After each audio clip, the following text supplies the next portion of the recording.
Hey folks, welcome back to my YouTube channel, where I talk about video games. Take this one, for instance.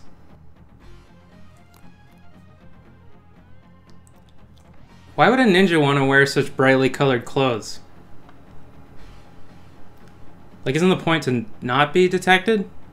Mortal Kombat, man. I feel like I don't even need to say anything about it. Of course I'm going to, because, you know, this video is not going to make itself. It's probably my favorite series of tournament fighters, which is only partially because I'm fucking garbage at Street Fighter. It's simultaneously one of the most iconic and most controversial video game franchises of all time. When the original Mortal Kombat came out for arcades back in 1992, it basically started the whole video games are corrupting our youth thing. Mortal Kombat, Doom, and for some reason Night Trap, or rather the moral panic that ensued as a result of those games, necessitated the creation of the Entertainment Software Ratings Board, better known as the ESRB. A rating system for video games which served to tell consumers exactly what they were getting into when they bought a game. So thanks a lot, Mortal Kombat.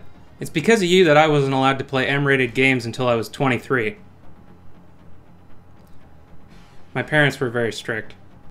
Regardless of the controversy, or perhaps thanks to the controversy, Mortal Kombat started a cultural phenomenon that has led to almost 3 decades of success. Despite not being considered on the same level competitively as games like Street Fighter, Tekken, or King of Fighters, Mortal Kombat has won the hearts of millions worldwide and has a dedicated fanbase, myself included. However, in my opinion, the series started to kind of jump the shark during the PlayStation 2 and Xbox era. I know a lot of people really like Deadly Alliance, Deception, and Armageddon, but I don't know, the game's weird 3D battle system really never sat well with me, and they introduced a ridiculous amount of almost exclusively forgettable characters during this period. Like, Mortal Kombat Armageddon has 62 playable characters. 62?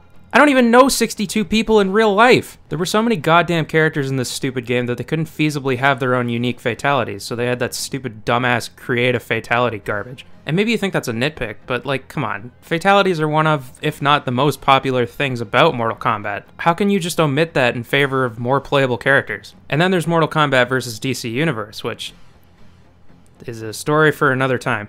But you know what happens when a popular franchise goes away for a long period of time? A reboot. Reboot is a Canadian computer animated television series which ran from 1990. Gotcha. Man, someone should pay me to write jokes. In the year of our Lord, 2011, the 9th installment in the Mortal Kombat series was released, titled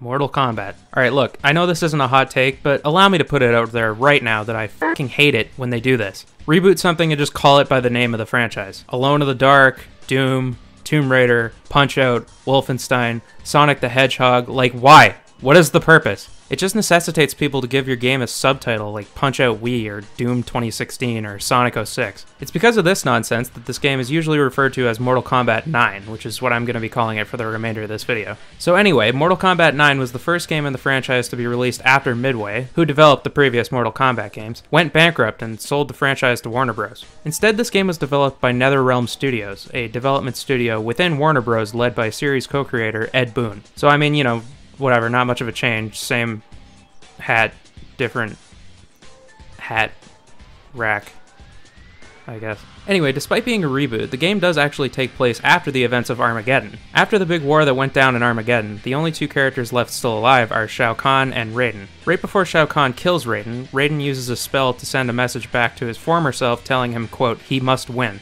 Probably referring to Liu Kang, but like, whatever, who cares. We then warp all the way back to the tournament from Mortal Kombat 1. So basically the official canon of Mortal Kombat now exists within a parallel timeline. A lot of people thought this was stupid, but like, what else were they gonna do? Everyone died in the last game. Did you think they were just gonna be like, well, that's enough money for one lifetime, see you later? Yeah, the story's all well and good, but let's get to the real thing everyone came here for, baby. The characters. Mortal Kombat 9 features 28 playable characters, one of whom is exclusive to the PlayStation 3 version, and also 4 characters who were added via DLC. If the story wasn't evidence enough that this was intended to appeal to the old school fans, this roster really drives it home. All of these characters debuted in the first 3 games, with the exception being Quan Chi, who is basically the only character from MK4 that anyone likes. But anyway, let's painstakingly go through every single character, shall we?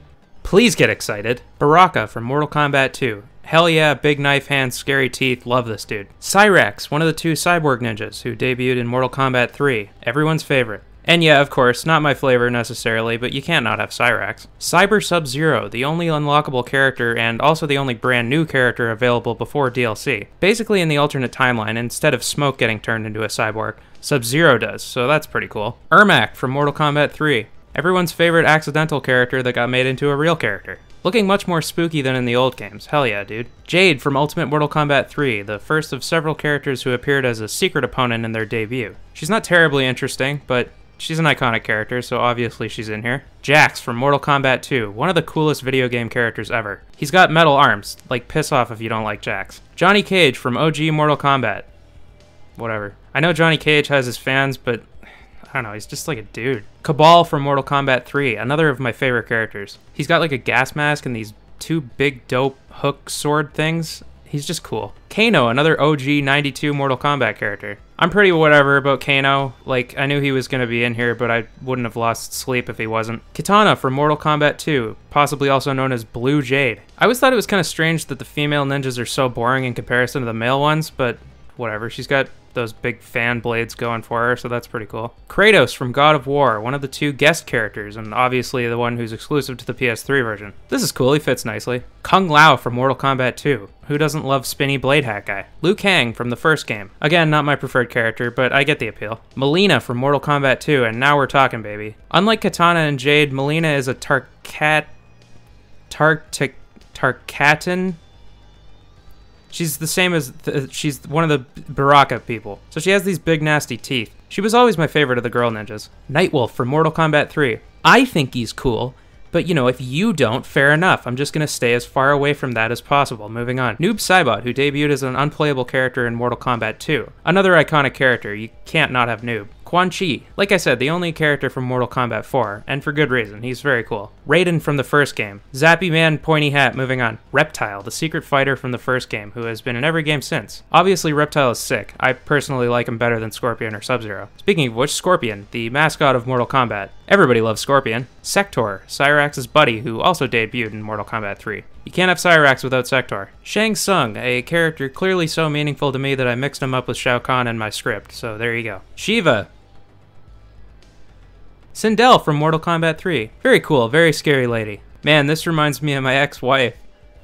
Am I right, fellas? Smoke, another of the hidden non-playable characters from Mortal Kombat 2. This time featuring some crazy long gray hair for some reason. I remember him being really overpowered, but what do I know, I'm simply a common man. Sonya Blade from the first game. Basically the female equivalent of Johnny Cage, in that she's just like a normal person. Stryker from Mortal Kombat 3, and wow, imagine seeing this roster of characters and picking a normal-ass police officer. And finally, of course, is your boy Sub-Zero, the Snow Miser to Scorpion's Heat Miser. And other than that, we got 4 DLC characters. Kenshi from Mortal Kombat Deadly Alliance, hell yeah. Rain from Mortal Kombat 3, sure. Scarlet is kind of interesting. She's the only other completely new character alongside Cyber Sub-Zero, but she actually originated as a rumor among fans that she was a non-playable character in Mortal Kombat 2, so it's pretty cool that they finally included her. And last but not least, Freddy Krueger from Nightmare on Elm Street. He and Kratos are the first 2 guest characters in the series, a trend that would continue in the subsequent titles.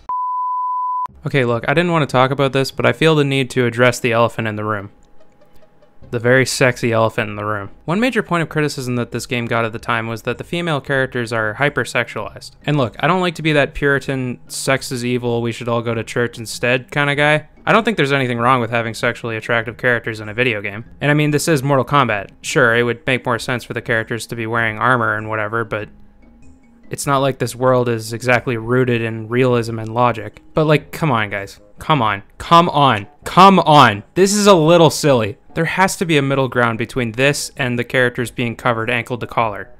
There has to be. I do think it's a cute little detail that Sonya has a little tan line there. That's kind of cool. Anyway, please don't get mad at me. It's just a video on YouTube. It's not real. Well, holy smokes, that's a lot of characters. What a roster. You know, there's a few characters that could have stood to be omitted, but in general, it's pretty sweet. It's got pretty much every fan favorite character. But it's not all about characters. I mean, it's mostly about characters, but it's not all about characters. It's still a game. So let's stop messing around and continue with the review. Continue with a K, because it's Mortal Kombat. Unlike Deadly Alliance, Deception, and Armageddon, Mortal Kombat 9 goes back to a traditional 2D fighting system, reminiscent of the old school of Mortal Kombat games. You've got 2 punches and 2 kicks, each of which are used in unison to pull off combos and special moves. If you press start, you can see a full list of combos and special moves. So, you know, just commit this to memory and you should be fine, easy peasy. Absent is the ability to run, but it's replaced by a quick dash move, which I think makes more sense because the character models are a lot bigger and take up more space on the screen than in the old games. The most notable addition to the fighting in this game is X-ray moves. If your little bar at the bottom of the screen is full, you can press both of the triggers at the same time to pull off a unique X-ray move, which does a ton of damage. You can also use this bar before it's full to do enhanced special abilities, but like, I can't imagine why you wouldn't just save it for the X-ray move. One of the biggest deals about this game when it came out were fatalities. Since Armageddon had that stupid creative fatality system and the Mortal Kombat vs. DC Universe fatalities were way toned down, fans hadn't really gotten a game with legit fatalities since Shaolin Monks back in 2005. And holy shit man, these fatalities are violent. When this game came out, as usual, the entire world collectively forgot that Mortal Kombat is a extremely violent video game, and as a result there was a whole outrage about how gory this game is. You know, despite this being the 9th installment in the franchise. But anyway, every character has a standard fatality and a secret fatality, which can either be unlocked by simply performing it, or by unlocking it in the Crypt. Oh boy, the fucking Crypt. Just give me a couple minutes, we'll get there. There's also stage fatalities, which are different depending on the stage you perform them on, rather than the character you use them with. Unfortunately, there's only 6 stages you can perform them in, 7 if you're playing the PS3 version, but it's still pretty cool to see them included. Finally is Babalities.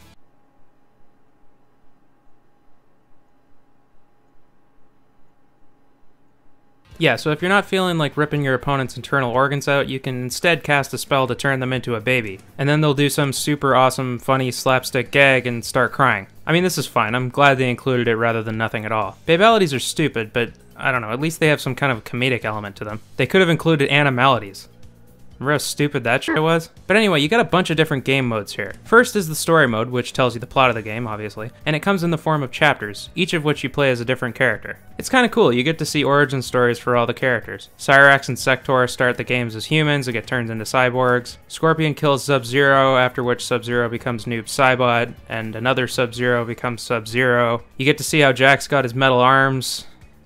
Oof, there's no easy fix for that, buddy. Anyway, there's obviously the classic tower game mode, which you can do as singles or a tag team, where you fight character after character, and then cap it off with either Goro or Kentaro, and finally Shao Kahn. Other than that, we got the minigames. Test your might, test your sight, and test your strike, all of which are fine. But none of that fucking matters, because Mortal Kombat 9 introduced my favorite game mode, Test Your Luck. Basically, the way it works is before a fight, a slot machine with between 3 and 7 reels shows up on screen. Each one contains a random modifier which can either put one of the characters in an advantage or a disadvantage, or can affect the stage or the battle. Sometimes you're slowed down, sometimes you can't see the health meter, sometimes random Sub-Zero ice blasts are falling from the sky. It's just a lot of fun, especially if you have all 7 reels up and the battle is just complete nonsense. They brought it back and significantly improved on it in Mortal Kombat 10, but it's still a lot of fun in this game. Hey kids, I see that you're having fun with your brand new Mortal Kombat game.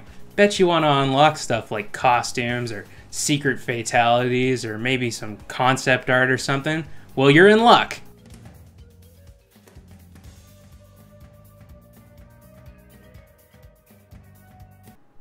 Go crazy!